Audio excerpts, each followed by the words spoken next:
Let's start with a question that I think sits at the very heart of our adult lives. How do we build relationships that don't just survive, but actually help us grow?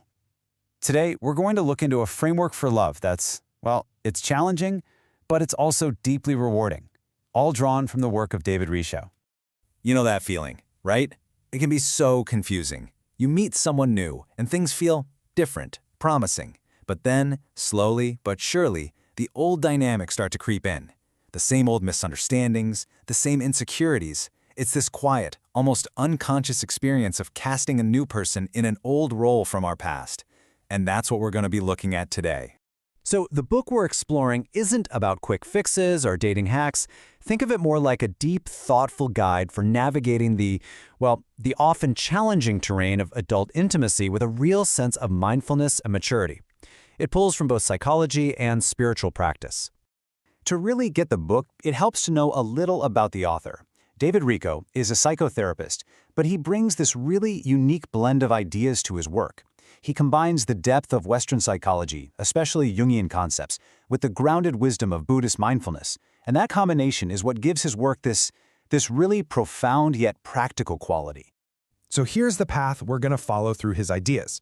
We'll start by asking what actually makes love adult. Then we'll look at how our past really shapes us. From there, we'll dive into his big idea, the 5 keys to love. After that, we'll look at the natural cycles of a relationship, face the role of the ego, and finally, see love as a quiet, daily practice. All right, so the first and probably the most fundamental shift we need to make, Richo argues that it's all about moving away from the unconscious demands of a child and stepping into the conscious connection of an adult. And here you can really see the core difference. On one side, you have these echoes from when we were younger, right? This belief that a partner's job is to make us happy, that they should just know what we need, and that true love should be totally effortless. Richo just reframes this completely. He says adult love is about taking ownership of your own happiness. It's about communicating what you need directly, instead of expecting mind reading. And it's about understanding that love is an active, intentional practice. It's not a destination, it's a verb. So the next logical question is, where do these childish demands even come from? Well, Richo takes us right back to our first blueprint for love, the home we grew up in. This is really central to Richo's whole perspective. The patterns of love and attention and connection that we experience as kids, they don't just disappear. They become this unconscious template, a kind of blueprint for what we expect, what we look for, and even what we recreate in our adult partnerships. And look, this isn't about blaming anyone. It's about becoming aware of the blueprint we're all working from. And this is such a crucial point. The work here isn't to resent our parents or our upbringing. The work is to look at it with clear eyes, to understand how it shaped us, maybe even more in what we didn't get. And through that process of awareness, we can consciously choose not to drag those old wounds into our lives today. It's about getting to a place where you can say, okay, that's a reflection of my past, but it doesn't have to be the map for my future. Okay, so once we have this awareness of our past, how do we actually build a healthier present? This brings us to the most practical and really the central part of Richo's work, what he calls the 5 keys to mindful loving. I really like this metaphor. It suggests that our capacity to love is just built in, but the skills, the actual steps of the dance, those have to be learned. You know, we aren't born knowing how to be truly present for someone else or how to handle conflict. That stuff takes practice. And this is the framework for that practice, these 5 A's. According to Richo, these are the core skills that build the foundation of a healthy adult relationship. So let's actually look at each one, because their simplicity is a bit deceptive. The first key is attention. And this is so much more than just putting your phone down. It's about offering your full, undivided presence when you're with somebody. It's listening without already planning what you're going to say next. It's noticing the tiny shifts in their tone or their body language. Really, attention is the simple but profound act of making someone feel truly seen and heard, which is often the deepest need any of us have. The second key is acceptance. Now, this is the practice of acknowledging the reality of who a person is, their strengths and their flaws, without making your love conditional on them changing. It's about letting go of that idealized version of them you might have in your head and choosing to love the real person who's right in front of you. But this is probably one of the most misunderstood concepts in relationships. And here we have to be really clear. Richo insists that acceptance is not a pass for bad behavior. It does not mean you tolerate disrespect or neglect.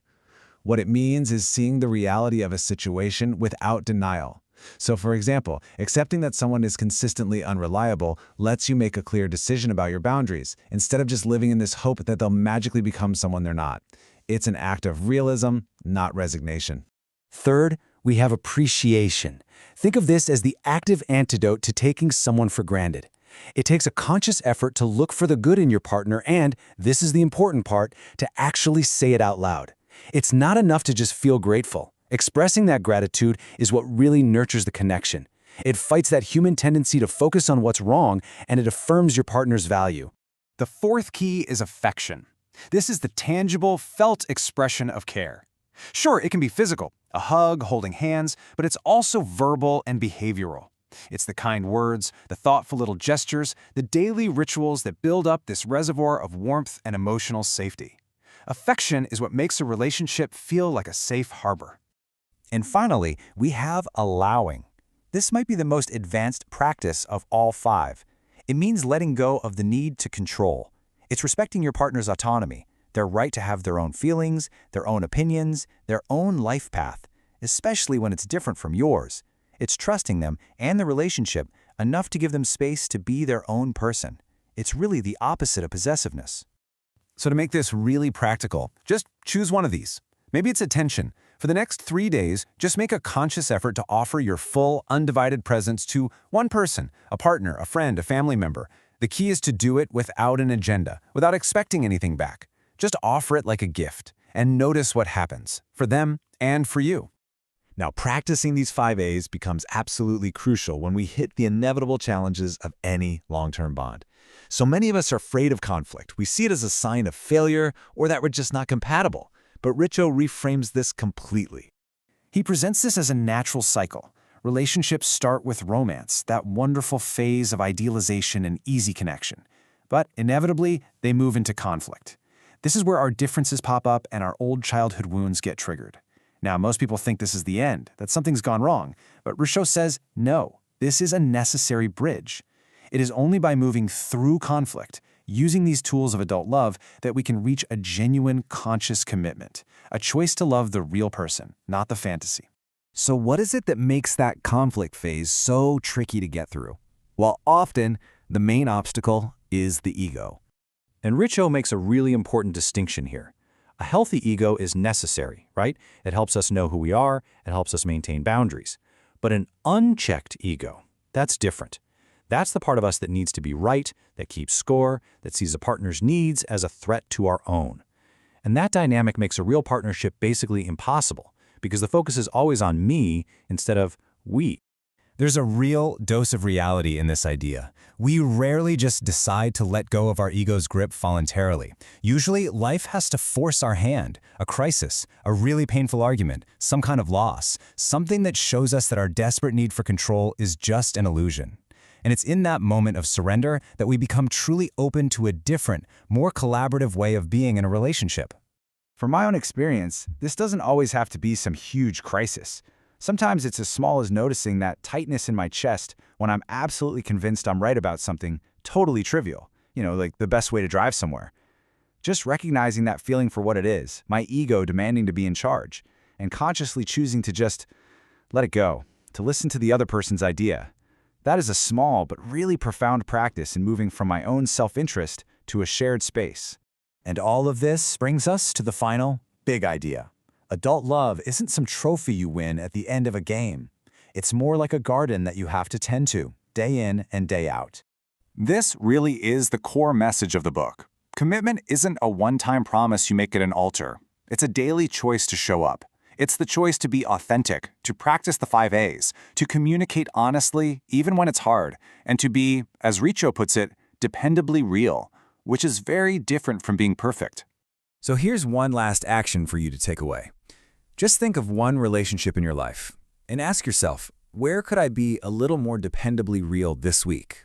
It doesn't have to be some big, dramatic confession. It could be as simple as saying, I'm feeling a little overwhelmed, instead of just, I'm fine. Or maybe sharing a genuine appreciation you've been holding on to.